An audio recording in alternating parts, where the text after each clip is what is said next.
الله أكبر.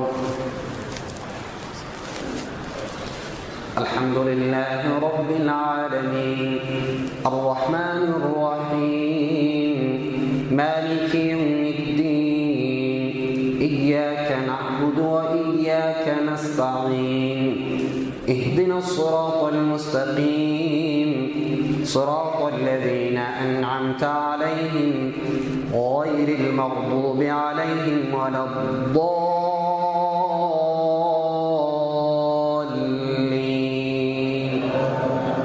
آمين.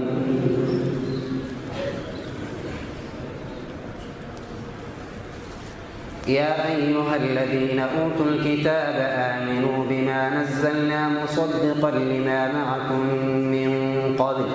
من قبل أن نطمس وجوها فنردها على أدبارها أو نلعنهم كما لعنا أصحاب السبت وكان أمر الله مفعولا.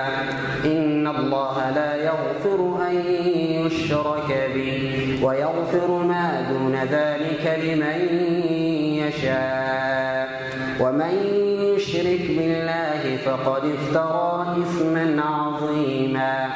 ألم تر إلى الذين يزكون أنفسهم بل الله يزكي من يشاء ولا يظلمون فتيلا.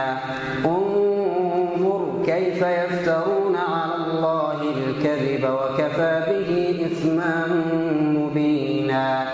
ألم تر إلى الذين أوتوا نصيبا من الكتاب يؤمنون بالجبت والطاغوت ويقولون للذين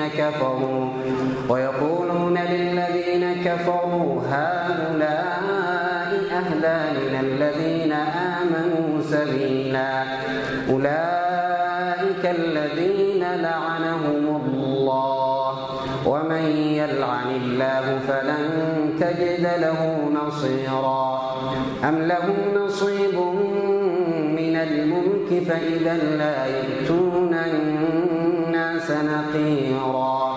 أم يحسدون الناس على ما آتاهم الله من فضله فقد آتينا آل إبراهيم الكتاب والحكمة وآتيناهم ملكا عظيما.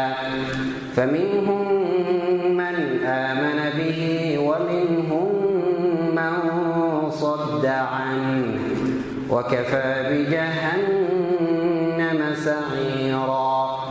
إن الذين كفروا بآياتنا سوف نصليهم نارا كلما نضجت جلودهم بدلناهم جلودا غيرها ليذوقوا العذاب إن الله كان عزيزا حكيما.